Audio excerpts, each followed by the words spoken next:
அருகாமையில் உள்ள வானவில் ஆவணி பூங்காவில், இந்த பூங்காவில் பாதுகாப்பற்ற சூழ்நிலை இருக்குது. அதிகாலை 5 மணிக்கெல்லாம் இங்கேருந்து 4 மணி 5 மணிக்கெல்லாம் இதில் வாக்கிங் வர்றாங்க. நடைபயிற்சி செய்கிறவங்களுக்கு பாதுகாப்பற்ற தன்மை இருக்குது. சுற்றி பார்த்தீங்கன்னா புதரும் இதுமாக இருக்குது. எனவே இந்த சங்கத்தினுடைய உறுப்பினர்கள் நம்முடைய அருமை தம்பி மதன் அவர்களும் அச்சம்பவத்து கிளைக்கழக நிர்வாகிகளிடத்தில் கேட்டுக்கொண்டு மதன் அவர்கள் இந்த நிர்வாகிகளை அழைத்து வந்தார்கள். இந்த மாதிரி இந்த பூங்காவுக்கு நீங்கள் சுற்றுச்சுவர் அளித்து தரணும். இங்கே தாய்மார்கள், இளைஞர்கள், இளம்பெண்கள் அதிகமாக வருகிறார்கள். அவர்கள் பாதுகாப்பற்ற தன்மை இருக்கிறது. எனவே அவர்களுக்கு சுற்றுச்சுவர் எழுப்பி தரணும்னு சொன்னாங்க. அதன் அடிப்படையில் தொகுதி மேம்பாட்டு நிதியிலிருந்து 10 லட்ச ரூபா ஒதுக்கி அந்த பணிக்கு இன்றைக்கி பூமி பூஜை போட்டிருக்கோம். அதே மாதிரி துவரிமான் ஊராட்சியில் அமைந்த தங்கமணி நகரிலிருந்து போக்குவரத்து நகர் வரை இருக்கிற மெயின் சாலையிலும் குறுக்கு சாலையிலும்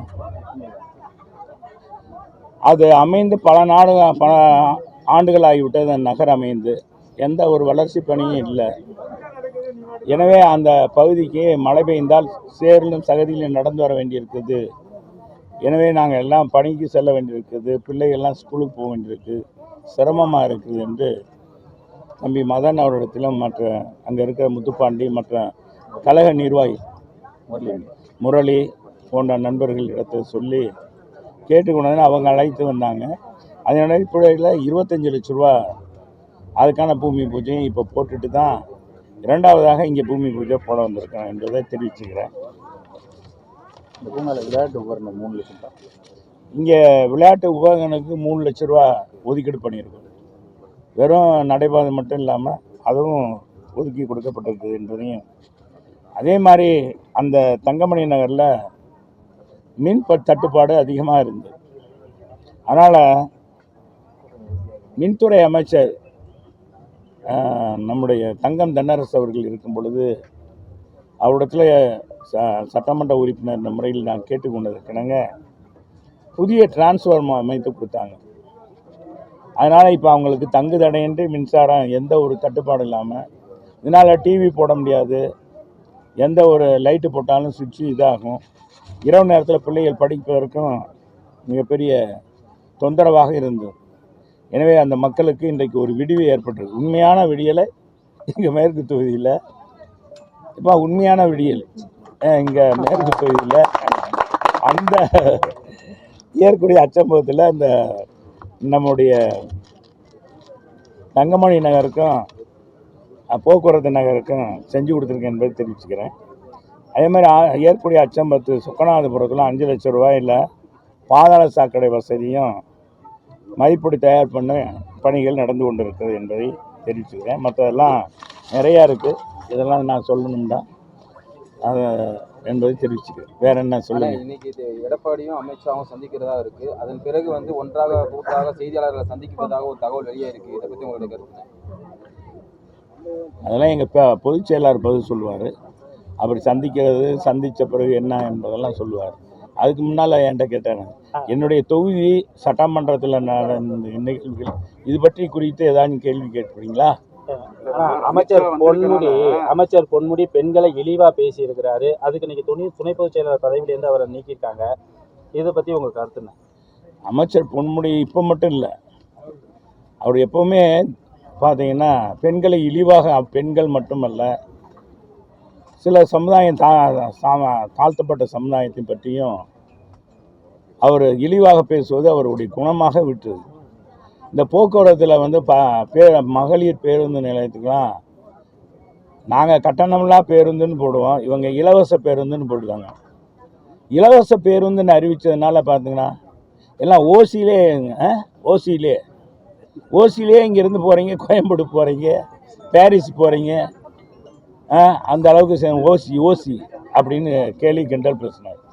அதை நான் முதல்ல நான் தான் தமிழ்நாட்டில் அதை எதிர்த்து வன்மையாக கண்டித்தவன்.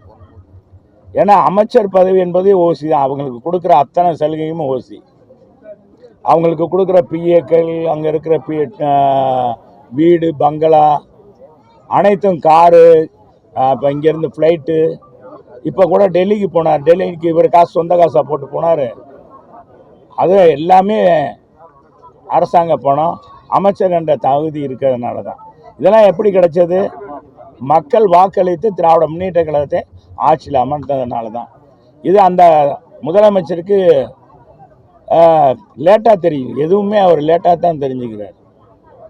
எதுவுமே இன்னும் கூட மக்கள் படுற துன்பங்களை பற்றி நம்ம முதலமைச்சர் இன்னும் அவருக்கு யாருமே சொல்ல மாட்டேன்றாங்க. போகும்போதெல்லாம் 20,000, 25,000, 15,000 பேரை கொடுக்கறதெல்லாம் கொடுத்து நிப்பாட்டிடுறாங்களா? அதை நிப்பாட்டினோன்னு அவங்க என்ன செய்கிறாங்க? அதை பார்த்து அவர் நம்ம முதலமைச்சர் நமக்கு தான் மக்கள் செல்வாக்கு கூடிருச்சுன்னு நினைக்கிறாங்க. எந்த மக்களும் அடுத்த திமுக தான் ஆளணும்னு யார், சாதாரண மாணவர்லேருந்து அரசு ஊழியர்லேருந்து அடிப்படை பணியாளர்கள் அத்தனை பேருமே, மருத்துவர்கள் எத்தனை பேருமே, இன்னைக்கு கிராமங்களில் இருக்க அத்தனை பேருமே இந்த ஆட்சி வரக்கூடாது, இதுக்கு மாற்று சக்தி எடப்பாடியார் தான், ஏன்னா நமக்கான வேறு நமக்குள்ள ஒருவர் அப்படின்னு தான் நினைக்கிறாங்க. இது நம்ம முதலமைச்சருக்கு தெரிய மாட்டேங்குது. அதனால் எங்கே போனாலும் பார்த்தா சரி 200 தொகுதி 200 தொகுதின்னு சொல்லிக்கிட்டே கிளிப்பில்ல சொல்கிற மாதிரி சொல்லிக்கிட்டே இருக்கார். அதெல்லாம் நடக்க போகிறதில்ல. இன்னொன்று என்னென்னா, கூட்டணியை யாருமே நழுவிடக்கூடாதுன்றார். இப்போ ஒரு சம்பவம் நடந்து உங்களுக்கெல்லாம் தெரியும்.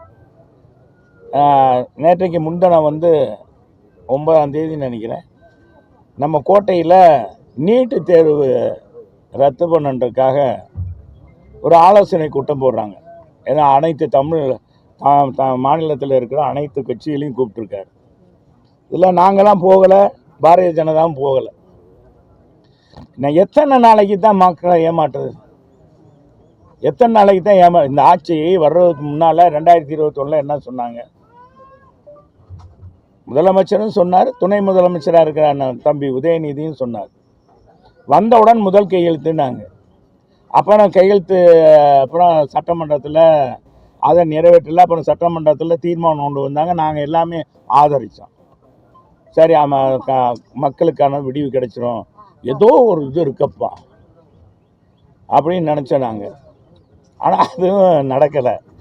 அப்புறம் என்னன்னா இன்னொரு தீர்மானம் கொண்டாந்தார். அதில் கவர்னரை சொன்னார். அப்புறம் திரும்ப சொன்னாங்க. அப்புறம் 1 கோடி கையெழுத்து வாங்குறேன்னாங்க. எல்லாம் பார்த்துருப்பீங்க, 1 கோடி கையெழுத்து வாங்குறேன்னு. அந்த கையெழுத்து வாங்குறேன்ட்டு ஒரு 50 லட்சம் கையெழுத்து வாங்கணும்னு சொல்லி சேலத்தில் நடந்த திமுக இளைஞரணி மாநாட்டில் கீழே காலில் போட்டு மிதிச்சிட்டு போனது தான் நடந்தது. இப்போ எலெக்ஷனாக இன்னும் 9 மாதமாக 10 மாதம்தான் இருக்குது. நீ மக்கள்கிட்ட போய் நம்ப மாட்டாங்களே. அதுக்காக என்ன செய்கிறாங்க? இப்போ இது ஒரு ஆலோசனை கூட்டம் போட்டு கூட்டணி கட்சியெல்லாம் வாங்க, தனித்தனியாக போய் வரவேற்கிறார். பார்த்தீங்கன்னா நம்ம முதலமைச்சர், அவரும் துணை முதலமைச்சர் அப்படியே அன்பு மொழுக அதை முடிச்சுட்டு வந்த திருமாவளவன் பார்த்தீங்கன்னா எப்போவுமே சகோதரர் திருமாவளவன் எப்போவுமே நிதானமாக இருப்பார். அவர் வந்த உடனே அவர் என்ன சொல்லி விட்டார், என்ன பாசமுலையை பொழிந்தார் என்பது எங்களுக்கு தெரியல. உங்களுக்கு ஏதாச்சும் ஊடகங்களுக்கு தெரிஞ்சால் தெரியும்.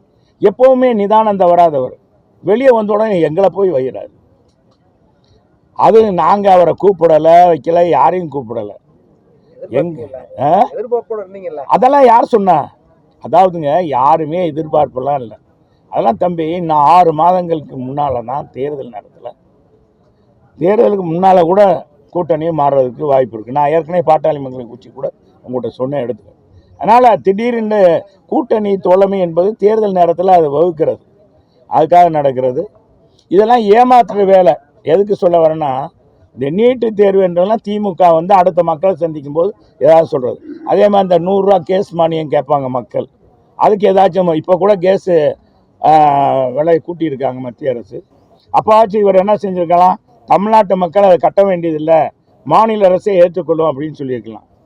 மாணவருடைய 16,000 கோடி கல்வி கடனை ரத்து பண்ணிடுவோம் அப்படின்னு கூட சொல்லியிருக்கலாம். அதுவும் செய்யலை. இனி எதை சொல்லி இவங்க ஓட்டு கேட்குறது? விடியல் தருவோம், விடியல்னு சொல்லுவோம். நாங்கள் எல்லா வரையும் ஏற்றிட்டாங்க. எனவே இதுக்கு ஏதாச்சும் மாற்று முகாந்திரமாக ஏதாச்சும் செய்யணும். இனி பாருங்க புதுசா அறிவிப்பெல்லாம் வரும். சொல்லுங்க சார். இப்ப ராமேஸ்வரத்துக்கு மோடி வந்தாரு, அப்ப எடப்பாடி பழனிசாமி பாக்குற மாதிரி சொல்லியிருந்தாங்க. யாருங்க சொன்னா? நீங்க ஊடகங்களால கதவசனம் எழுதுறீங்க. கற்பனை உலகத்துல ஊடகங்கள் தகுந்தீங்க. எங்க பொதுச் செயலாளர் சொன்னாரா? நாங்க எதுவும் சொன்னோமா? எங்க பொதுச் செயலாளர் எதுவும் சொன்னாராங்க? ஏன் தேவையில்லாம நீங்களா கற்பனை ஊடகத்துக்கு போறீங்க? கற்பனை ஊடகங்கள் எங்களை பற்றியே ஓட்டுறீங்க. நான் ஏற்கனவே பல தடவை சொல்லிட்டேன். எங்க கட்சியை பத்தி ஓட்டுறீங்க. நீங்க தான் டெல்லிக்கு அமித்ஷா போய் பாத்தீங்க. எல்லாரும் ஏங்க நாங்க மட்டும் சொல்ற கேளுங்க. நாங்க போனதை பத்தி எங்க பொதுச் செயலாளர் சொல்லிட்டாரு. போனார் சொல்லுவாரு. அதே மாதிரி இங்க போறதுன்னா சொல்லியிருப்பாரு. இந்த மாதிரி இல்ல நீங்க அப்படி இல்ல. யாருமே அப்படியெல்லாம் ஒண்ணும் இல்லை. நீங்க அதெல்லாம் இது கிடையாது. அதாவது என்னன்னா, யாருமே அவர் பிரதமர் பாங்கன்னா ஒரு புரோட்டோகால் இருக்கு. முதல்ல சொல்லிடுவாங்க. 3 நாள் 4 நாளைக்கு முன்னாலே அவங்களுக்கு சொல்லிட்டு தான் செய்வாங்க. அதெல்லாம் நீங்களா கற்பனை உலகத்துக்கு போய் இன்னும் கண்ணும் காதும் மூக்கும் எல்லாம் வச்சுட்டீங்க. ஒரு உருவத்தை படைச்சிட்டீங்க. நம்ம சங்கர் படத்தில் மாதிரி சங்கர் படத்தில் உருவாக்குனார் முன்னால். இப்போ தான் இந்தியன் 2 தான் ஃப்ளாப் ஆயிடுச்சு. இந்தியன் 1ல் யாருமே எதிர்பார்க்காத அளவுக்குலாம் ஷாட்டெல்லாம் வச்சுருப்பார் இல்லையா? அது மாதிரி இவரை இப்போ நீங்களாம் ஊடகங்களா கற்பனை உலகத்துக்கு போகிறீங்க. எங்களை பற்றி நீங்கள் கவலையே பட வேணாம். எங்களை பொறுத்தளவுக்கு உங்களை காட்டிலும் நாங்கள் கவலைப்படுவோமா இல்லையா? படுவோமா இல்லையா? எங்கள் பொதுச் செயலாளர் முதலமைச்சர் ஆகணுன்றதுல எங்கள் பொதுச் செயலாளருக்கு மாற்று கருத்து எது இருக்கா? மக்கள் விரும்புகிறாங்க, மக்கள் வருவாங்கன்னு நாங்கள் சொல்கிறோம். அப்போ ஏப்பா நீங்கள் கூட்டணியை பற்றி நீங்கள் இப்போவே அது இது இவங்க நீங்கள் கேட்கலையா? திருமாவளவன் நீங்கள் விரும்பலையா? நாங்கள் திருமாவளவன் சேருவான்னு நாங்கள் சொன்னோமா? ஏங்க எத்தனை சம்பவங்கள் நடக்குது தாழ்த்தப்பட்ட மக்களுக்காக. என்னங்க வேங்க வயல் மழை அதுக்கு இன்னும் சும்மா போலியாக ஒரு இதை முடிச்சுட்டாங்க. சிபிசிஐடி விசாரணை சரியில்லை. அதே திருமாவளவன் மொழிந்தார். தாம்பரத்தில் இருக்கிற ஒரு திமுக எம்எல்ஏ மாவட்ட செயலாளராக இருந்தவர். அவருடைய வீட்டில் ஒரு தாழ்த்தப்பட்ட பெண் மருத்துவ கனவை அவங்கள்ட்ட உருவாக்கி ஆசையை தூண்டி அவங்களுக்கு கொத்தடிமை மாதிரி வச்சாங்க. அதை தேங்க எத்தனை இன்னைக்கு தாழ்த்தப்பட்ட மக்கள் மீது எவ்வளோ தாக்குதல் நடக்குது, எங்கெங்கே நடக்குது. இதையெல்லாம் குறித்து எழுந்தாங்க. இதே திருமாவளவன் எழுந்தார். அப்புறம் அவர் பேசலை. இப்போ என்னன்னு தெரியல, ரொம்ப நெருக்கமாயிட்டார். என்னன்னு தெரியல. வலிமை மிக்க தலைவியா முன்னாள் முதல்வர் ஜெயலலிதா மேடம் இருந்தாங்க. டெல்லிக்கு இப்படிலாம் போய் வந்தது இல்லை. அவங்க தான் முன்னாள் முதல்வரை பார்த்துட்டு போனாங்க. இப்போ விருப்பமே இல்லாமல் அழைக்கப்படுறாரு, விருப்பமே இல்லாமல் போறாரு. பல்வேறு குற்றச்சாட்டுகளை பயன்படுத்தி தான் அந்த கூட்டணியை உருவாக்க பார்க்குறாங்கன்னு பல்வேறு எதிர்கள் இருக்கு. இதன் மூலமா அதிமுக தலைவரும் அதிமுகவும் பலமிழந்து காணப்படுகிறாங்க. நீங்க ஏங்க அப்படிலாம் நினைக்கிறீங்க? எங்க அம்மாவை பற்றி நீங்க சொல்ல உலகமே சொல்லும். அவர் இரும்பு பெண்மணி அப்படின்ற சிங்க பெண்மணி கேளுங்க. எங்க எடப்பாடியார், எங்க அம்மா 8 அடினா எங்க எடப்பாடியார் 16 அடி பாயக்கூடியவர். நீங்க அதையெல்லாம் கவலைப்படாதீங்க. எங்க பொதுச் செயலாளர் யாரையும் போய் இது போய் என்ன வலுக்கட்டாயமா போய் யாரையும் போய் கேட்கறதுன்னு தான் கேட்கவும் மாட்டார். அப்படிப்பட்டவரா அல்ல. அவரை நாங்கள் தலைமை ஏற்றிருக்கிற எங்கள் சிங்கக்குட்டி. அவர் சிங்க பெண்மண்ணா புரட்சி தலைவனா அவருடைய வாரிசு சிங்கக்குட்டி. அப்படிங்கும்போது நீங்களாம் கற்பனையில் மிதக்காத தம்பி, மிதக்காத. உனக்கு இன்னும் கல்யாணம் ஆகலை பாரு. நீ இப்படியே நீ பேசி பேசிட்டா பொண்ணு கொடுக்குறவங்க பொண்ணு கொடுக்க மாட்டேங்கிறாங்க. யாரு இப்போ ஏடி பட்டியா போயிட்டா பொண்ணு கொடுக்க எத்தனை நாளைக்கு அந்த ஊடகத்தில் வச்சிருப்பாங்க, வெட்டி விட்டுருவாங்க. அப்புறம் நம்ம பொண்ணு இப்போ உங்களுக்கு சந்தோஷம் தானா அண்ணாமலை மாத்த போறாங்களா? எங்களுக்கு சந்தோஷம் இல்லை, மகிழ்ச்சியும் கிடையாது, சந்தோஷம் இல்லை. அதெல்லாம் ஒன்று. அந்த கட்சி வருத்தமும் கிடையாது. அந்த கட்சியில் அவங்க என்ன நடவடிக்கை எடுத்தாலும் அது ஒரு கட்சியில் உள்கட்சியில் போய் நாங்கள் அவங்கள மாற்றுங்க வைங்க எங்கள் தலைவர்னு சொல்ல மாட்டார், நாங்களும் நினைக்க மாட்டோம். அதுவும் அவங்க கட்சி. இது எங்கள் கட்சியில் அதே மாதிரி நடக்கிறது யாரும் சொல்ல முடியாது. அதை பற்றிலாம் ஒன்றுமே இல்லை. நாங்கள் நினைக்கிறோம் அவரை வச்சு தானே உங்களுடைய கூட்டணியோ உங்களுக்கான கூட்டணி அமைப்பும் குறித்து கூட அதெல்லாம் கிடையவே கிடையாது. நீங்களாம் ஏன் நினைக்கிறீங்க? எங்களுக்கு கொள்கை பிடிப்பு அல்ல, எங்களுக்கு அவங்களுடைய முரண்பாடான இது. அதனால எங்கள் பொதுச் செயலாளர் எங்கள் பொதுச்செயலாளர்கிட்ட இதெல்லாம் கேளுங்க, கரெக்டாக விளக்கமாக சொல்லுவார். அடுத்து வரப்போற மதுரைக்கு வர அரசு நிகழ்ச்சிக்கு ஒரு 10,000 ரூபாய் வசூல் பண்ணாதா ஒரு சர்ச்சை ஒன்று போய்கிட்டு இருக்கு. அதை பற்றி அது சம்பந்தப்பட்ட அமைச்சர் இல்லைன்னு சொல்லியிருக்காரு. இல்லைன்னு முதல்ல சொல்லிட்டாரு, அப்புறம் துறை ரீதியாக விசாரிக்க சொல்லிங்க, அப்படி இருந்ததுன்னா நடவடிக்கை எடுக்கப்படும் சொல்லியிருக்காரு. சார், பாமக அந்த பள்ளி சிறுமி, அந்த பள்ளி மாணவி அந்த வகுப்பறையை விட்டு வெளியே வச்சு தேர்வு விவகாரம் வந்து எப்படி பாக்குறீங்க? ஏன்னா அது பெய்திய மாணவின்னு சொல்லிட்டு ஒரு சர்ச்சை தாங்க. அதாவது இந்த அரசாங்கம் முழுக்க முழுக்க எல்லாமே இந்த அரசாங்கம் தவறு மேல் தவறு இழைக்கிறது. அதுதான் நடக்குது. இந்த பரீட்சை எழுதுகிற மாணவிகள்லாம் வெளியே வைக்கிறது, மாணவிகளுக்கு பாதுகாப்பு இல்லை, இந்த நாப்கின் சரியாக கொடுக்கறது இல்லை, 100 நாள் வேலை திட்டத்துக்கு 150 நாளில் நாங்கள் கொடுப்போம் அப்படின்னு இந்த அரசாங்கம் சொல்லுச்சு. அப்புறம் என்ன சம்பளம் உயர்த்தி கொடுப்போம்னு சொன்னாங்க. சம்பளம் உயர்த்தி கொடுக்கலாம் தேர்தல் இதில் அறிக்கையில் கொடுத்தாங்க. ஆனால் இப்போ என்ன சொன்னாங்க, மத்திய அரசு மேலே குற்றம் சொல்கிறாங்க. கல்விக்கு நாங்களே நிதி ஒதுக்கணும்ன்றாங்க. எத்தனை செலவு பண்ணுறாங்க, வீண் செலவு. ஏன் உழைத்த மக்களுக்கு, கிராமப்புற மக்கள் உழைத்து வேகாத வெயிலில் பாடுபட்டான், அவங்களுக்கு மத்திய அரசு கொடுக்கலைனாலும் கொடுத்துட்டு நீங்கள் வாங்கிக்கலாம்ல. இந்த அரசாங்கம் மத்திய அரசு 100 நாள் வேலை திட்டத்துக்கு கொடுக்கல, நாங்கள் கொடுத்துட்றோம் அந்த நிதியை அப்படின்னு கொடுத்துருக்கலாம்ல. எத்தனை வெட்டி சிரமம் பண்ணுறாங்க. இன்றைக்கி ஒரு நம்ம முதலமைச்சர் எங்கேயாச்சும் போனார்னா எத்தனை கோடி ரூபா செலவு பண்ணுறாங்க. நேற்றைக்கு முன்தினம் பார்த்தீங்கன்னா ஊடகங்களில் ஃபுல்லாக விளம்பரம், முழு பக்க விளம்பரம். இந்த அரசாங்கம் வந்ததுலேருந்து பத்திரிகைக்கு கொடுத்துருக்க விளம்பரங்கள் பல ஆயிரம் கோடி கணக்கில் இருக்கும். அவ்வளோ கோடி கணக்கில் கொடுத்துருக்காங்க. உங்களுக்கெல்லாம் கொடுக்குறாங்களா? உங்களுக்கெல்லாம் டிவிக்கெல்லாம் விளம்பரம் உண்டா? சட்டசபையில முதல்வர் பேசும்போது பாத்தீங்களா, ஆளுங்கட்சி அதிமுகன்னு சொன்னாரு, பதட்டமா இருக்கு. பத்தி அதான் அவருக்கு என்ன தேர்தல் நெருங்க நெருங்க நம்ம முதலமைச்சர் ரொம்ப பதட்டவர். அடுத்த முதலமைச்சர் எடப்பாடின்னு கூட சொல்லிடுவார். ஏன்னா ஒவ்வொரு கேள்வியும் எங்கள் எதிர்கட்சி தலைவர் கேள்வி கொடுக்குற ஒவ்வொரு கேள்வியும் கேள்வி கணைன்னு சொல்லுவீங்கல்ல, அம்பு எழுதுகிற மாதிரி அம்பு எழுதுகிறார். அவருக்கு பதில் சொல்ல முடியல முதலமைச்சருக்கு. நம்ம சபாநாயகர் தான் தட்டி கழிக்கிறார், அவர் தான் சப்பக்கட்டு. அப்படி எல்லாத்தையும் மூடி மறைக்க பார்க்குறாரு. அப்படி இருந்தாலும் முடியல. கடைசியில் நாங்களே வெளியே போயிட்டோம். நாங்கள் உள்ளே இருந்தால் என்ன ஆகிருக்கோம்? ஆளுங்கட்சி அதிமுக இன்னைக்கு ஆதரிச்சு அப்படி இப்படின்னு சொல்லியிருப்பார். சார், பாமகல இருந்து அன்புமணிய தலைவர் பதவியில இருந்து நீக்கி இருக்கிறார் ராமதாஸ். அது குடும்ப விவகாரங்க. நம்ம போய் குடும்பத்துல எல்லாம் போய் பதில் சொல்றதெல்லாம் சரியாது. அதுவே கூட்டணி பிரச்சனைன்னு தான் சொல்றாங்க. அதெல்லாம் எதுக்கு தம்பி? அதான் கற்பனைக்கு போகாதீங்க தம்பி. நீங்க ரொம்ப கற்பனை உலகத்துக்கே போறீங்க. வேணாம், நம்ம முதலமைச்சரை கற்பனை. சட்டமன்றத்துல தொடர்ந்து எவ்வளவோ வருஷம் ஆகியும் தொடர்ந்து உங்களை திருமகோள் உங்களை வருத்தப்படுற மாதிரி பேசுறாங்க. இல்லைங்க, நான் என்ன சொல்றேன், இதுக்கு நான் விளக்கமே சொல்லிட்டேன். நீங்களும் இப்ப திரும்பவும் கேட்குறீங்க. நான் என்ன சொல்றேன், இப்ப முதலமைச்சர் போறாரு, ஒரு நிகழ்ச்சிக்கு போறாரு. முதலமைச்சரே எல்லா நிகழ்ச்சியும் இந்த இப்படி அமையணும் அப்படின்னு எழுதி கொடுத்து அதன் மூலமாக ஏற்பாடு பண்றாங்க. அதிகாரி சொல்லி, செக்ரட்டரி சொல்லி, அதன் அடிப்படையில் தான் அவரை கூட்டிகிட்டு போகிறாங்க. அது மாதிரி என்னையும் கூட்டிகிட்டு போனாங்க. என்னையை மட்டும் ஓட்டினாங்க, என்னையை மட்டும் ஊடகங்கள். ஆனால் ஒரு பக்கம் விளம்பரம், ஒரு பக்கம் ஓட்டிக்கிட்டே இருக்குங்க.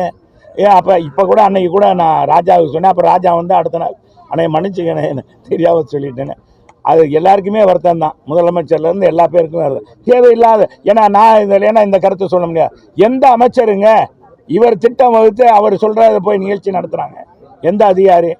எதுவுமே செய்ய மாட்டாங்க யாரும். எல்லா அதிகாரியும் கூட்டிகிட்டு போகிற நிகழ்ச்சிக்கு முதலமைச்சர் வருவார், அமைச்சர்கள் போவாங்க. இப்போ கூட நம்ம வருவாய் வணிக வரித்துறை அமைச்சர் வர்றாரு, மேற்கு தொகுதியில் ரோடு போட்டால் வர்றாரு. அனைவன் கக்கசு கட்டினா ஏதாச்சும் கட்டுனா கூட அது கூட திறப்புலாவுக்கு வந்தாலும் வருவார்.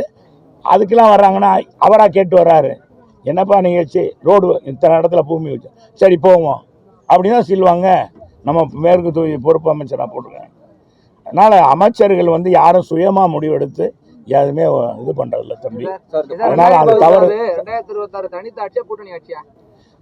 எங்களை பொறுத்தவரை அண்ணா திராவிட முன்னேற்ற கழகம் தலைமையிலான ஆட்சி தான் நடக்கும். அமித்ஷா கூட்டணி ஆட்சி ஏங்க அவங்க 1000 சொல்லுவாங்க, நாங்கள் சொல்கிறது தானே. இது எதுக்கு தம்பி நீங்க இன்னும் தேர்தல் எங்கே இருக்கு? அதெல்லாம் எங்கள் பொதுச் செயலாளர் பார்த்துக்குருவார் தம்பி. மேற்கு தொகுதியில் பல இடங்களில் நீங்க வைக்கப்பட்ட அந்த கல்வெட்டுகள்லாம் மாற்றப்பட்டு அமைச்சர் கல்வெட்டு வைக்கப்பட்டதா ஒரு குற்றச்சாட்டு வருது. உண்மையிலேயே நேற்று கூட 68வது வார்டில் இன்னைக்கு நான் 2014 19 லட்சம் ரூபாயில் கட்டப்பட்ட சமுதாய கூடம். பழைய வார்டு 19, புதிய வார்டு 68. பொன்மேனி மந்தை இல்லை, 10 லட்சம் ரூபாய் கட்டி என்னுடைய கல்வெட்டு இருந்துச்சு. அந்த கல்வெட்டை எடுத்துட்டு இப்போ அமைச்சருடையது, மேயர், துணை மேயர், வார்டு கவுன்சிலர் எல்லார் பேரையும் போட்டு அடிச்சிருக்காங்க, ஒட்டியிருக்காங்க. அது அப்புறம் நான் வன்மையாக கண்டித்தேன். அப்புறம் அந்த ஏஐ என்ன சொன்னார், எனக்கு தெரியாமல் நடந்துருச்சு சார், இனிமேல் இல்லை அப்படின்னு சொன்னாங்க, நிறுத்தியிருக்காங்க. எனக்கு தெரிஞ்ச இது தெரியாமல் எத்தனை இடத்துல நடக்குதோ தெரியும். இந்த ஆட்சியே அப்படி தாங்க, எல்லாமே இவங்க ஸ்டிக்கர் ஆட்சி தானே. இப்போ எல்லா இந்த பாலம் வேலையாகட்டும், நேற்று கூட நம்ம பொதுப்பணித்துறை அமைச்சர் கூட சொன்னார் சட்டமன்றத்தில், அவர் மானிய கோரிக்கை வரும்போது நம்முடைய கோரிப்பாளையம் பாலத்தையும் இதையும் சொன்னாங்க, அப்போலோ பாலத்தை. 2 பாலமும் எங்கள் காலத்தில் நிதி ஒதுக்கப்பட்டு எங்கள் காலத்திலேயே வரைபடமெல்லாம் போடப்பட்டது. இவங்களாம் புதுசாக ஒன்றும் இல்லை. ஆனால் புதுசாக அவங்க போட்டிருக்குது நம்ம இதில் வந்து ஏற்கனவே அந்த ப்ரொபோசல் இருந்துச்சு,